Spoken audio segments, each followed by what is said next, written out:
minutes from the house. I've literally just walked. There's a grass cut footpath.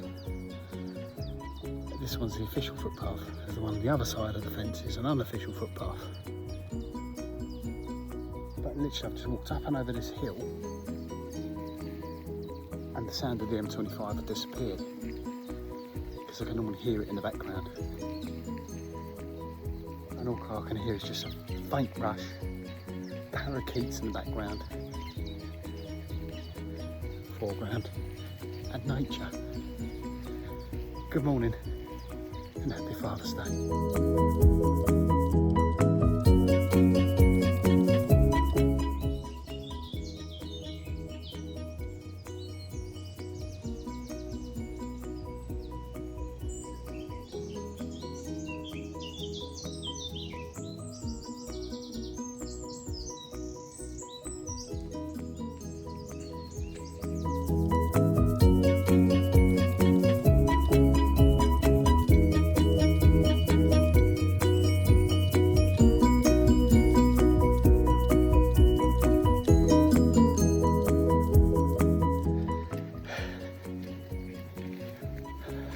What it is of late, me getting out doing these walks might be the fact that over there I'm walking in nature. Well, you can't really see it, but there are long cows over there. That was in the previous picture. What I should do is I should start putting these videos together about the walks around the Shire and being attacked by biting flies. I'm obviously very tasty meat. Just saying. Father's Day walk. On my own today. Wife is doing the magic at home and got the boy home from uni. And Dad's coming later on. Off to the Paz.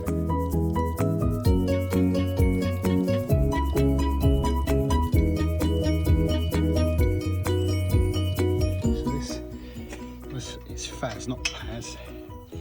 So this is where the other day I took a picture of the bull standing there in that field, and I think when I came up here, it must have been a Thursday or something.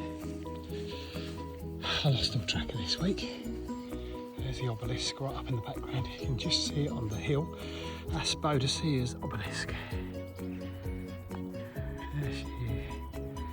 Where allegedly Queen Boudicca took some poison berries and died, or the other rumour is there's a stream very near there, and she took some poison berries, and because of her injuries from the Romans, from the battle, which consequently, if you remember, a few weeks ago we took some pictures of a Saxon camp right up in Epping Forest, and Ambersbury Banks, easy for me to say, and it literally was there where she had a camp of all the people. That's one, and then there was another one further down the other side of the hill which we haven't been to, is Loughton Camp. But this is amazing. It's like right in the middle of nowhere. That was that path I took the other day, and I ended up going through and finding that secret path. So I'm not going that way today because I got absolutely bitten to pieces. But this, there is behind here, there is a the flood relief. So this is like a flood relief here. So when there's a big flood of water coming down from like Epping Forest, from the hills, there's a big pool behind here. And what I'll do is I'll get some, next time I'll come back out this way again, I'll get some pictures of it. But yeah, Cobbins Brook Flood Alleviation Scheme.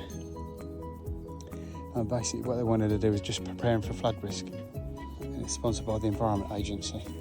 So I'm going to take a walk this way rather than me going that way and through Well, actually, it's the field the other side of that. That one doesn't look too bad, but the field the other side of that, the grass is just so high. God, and it was a hidden footpath, and that was that hidden footpath I took the picture of. Anyway, Sunday morning ramblings when I'm not actually doing radio, because now that's on a Wednesday, and now I'm able to do this on Sundays. All right, see you the other side.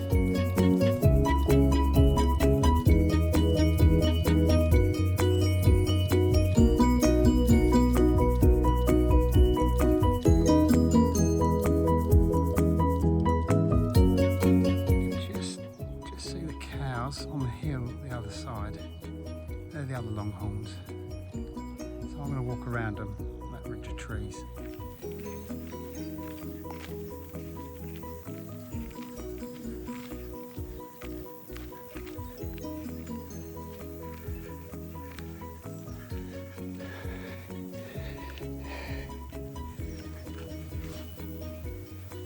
Here's the sheep in the background.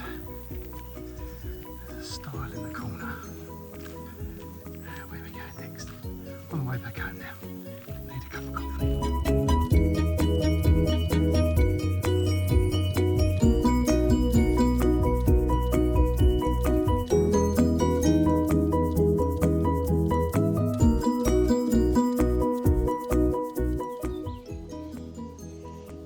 Brook.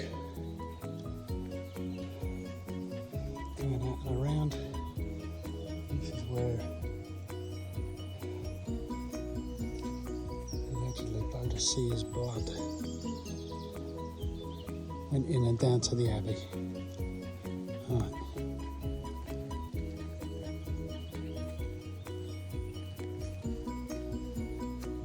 Be very wary. Cattle grazing. Now I've got to find this footpath, which I think is there.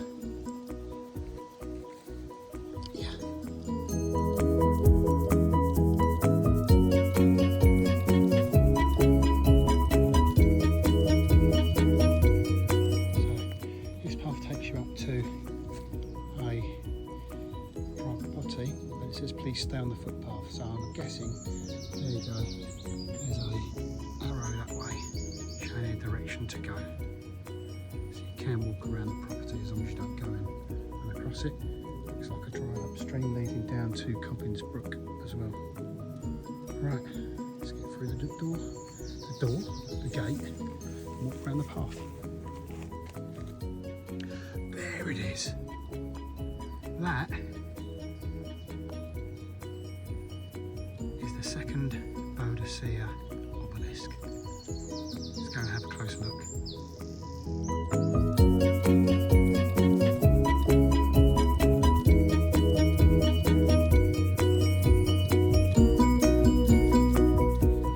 And that's the second Boudicca obelisk. I think it was built in 1760s by the Buxton estate.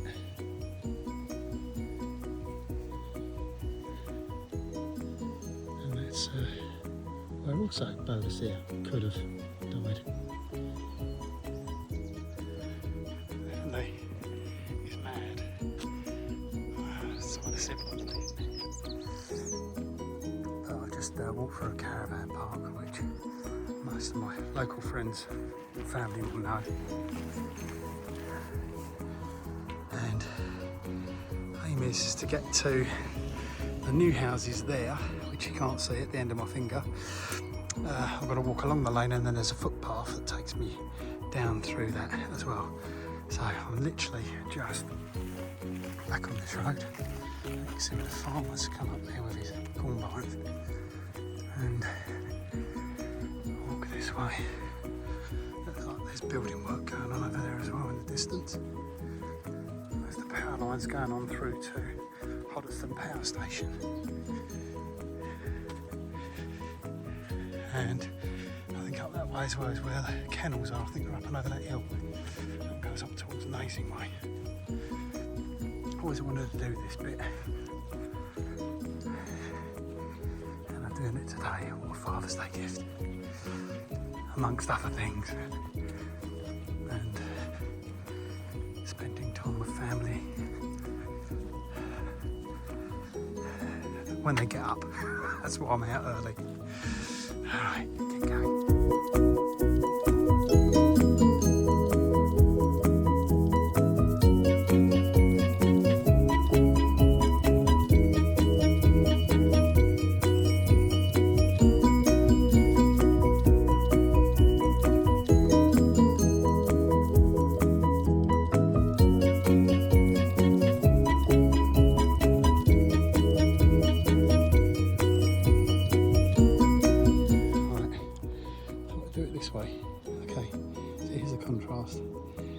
Forest in that direction.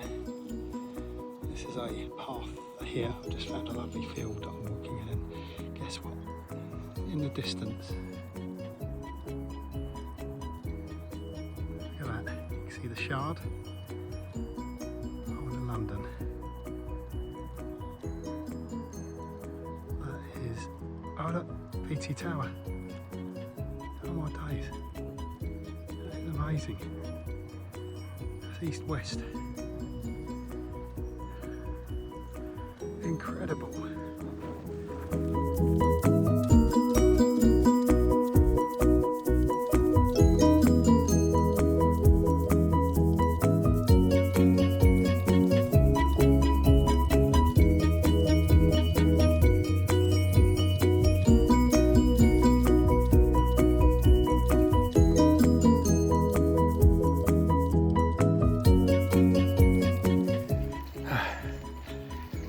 One thing it's taught me about walking, the mental reset that I need sometimes, is that I actually need to do it. It sounds a bit bizarre, and it might be that we can't do one today because we've got stuff on, which means it makes me crave more for the times when we do it. So it is important. I know for a fact it's important for my mental well-being and fitness as well. But a lot of people have actually said, you know, why do you video these things? Why do you take pictures of when you're out and so on and so forth, when some people are less whoa, dear. See that? There they go.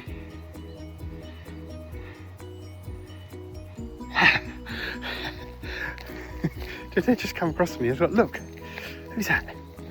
Who's that bloke talking? Good job I did talk, because I would have probably scared them. I would have been too close. Just check there's none behind. None behind. So I'm walking around the edge of a farmer's field, but the actual public footpath stroke right of way, well, it's not right of way, it's I guess right of way, because there's a path that actually comes across from that corner where I came through between those two trees. You can just about see it. And kite like that. And literally it's supposed to come straight the way across, but obviously you can't. So respectfully, you walk around the edge of the field, which isn't a problem. You need to get to spend longer in the field. That makes sense. So anyway, deer. See if we could catch up with them in a bit. Anyway, more waffling, more rambling. I should say it's mental health rambling. I did see that sign back there about Essex Ramblers. Maybe when I'm old enough I should join it. Right, I'll see you in a bit. Let's see if I can find a way through where this path is. Here's the other side. Very overgrown. So realistically I would have walked through from those trees over there, right the way through. You can kind of see a dip. Of course, that's fine. You walk around the field, don't you? Now, I did see the deer. They were over there somewhere. So I see some fluffy tails popping up. Right. So there you go. Back on the trail. Looks like it's been tramped down a bit. which I'm assuming it's actually been, yeah, it looks like it's been walked as well, so, well, hornet. Okay. Thank you people for walking through it and trampling down all of this stuff. Let's get back on the path. That was a field and a half to navigate, bearing in mind I walked the wrong way. Somebody had kindly battered the path right the way through. And again, that's what these wild footpaths are all about. Of course, you can see that somebody's actually taken a different route around, which is obviously the one you would have thought would have been the preferred route. I imagine people walking their dogs through here quite often. So they're going that way, we'll maybe walk that way, wherever that way goes. It's back through here. The path continues. Back over Cobbins Brook.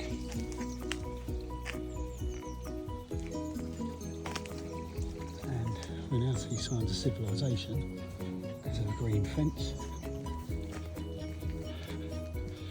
And this one's a little bit more worn, this footpath. The horses filled there. The horses can hear me, so they're coming this way.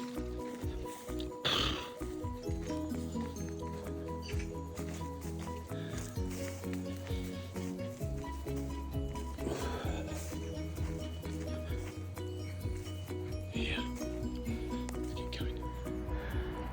Well, that ended my walk. So I'm just coming out onto Pig Hill now. That was really quite cool. Just seeing that. Not done that walk before. Very wild in some parts of it. 5 minutes to go and I'm home. Have a great Sunday.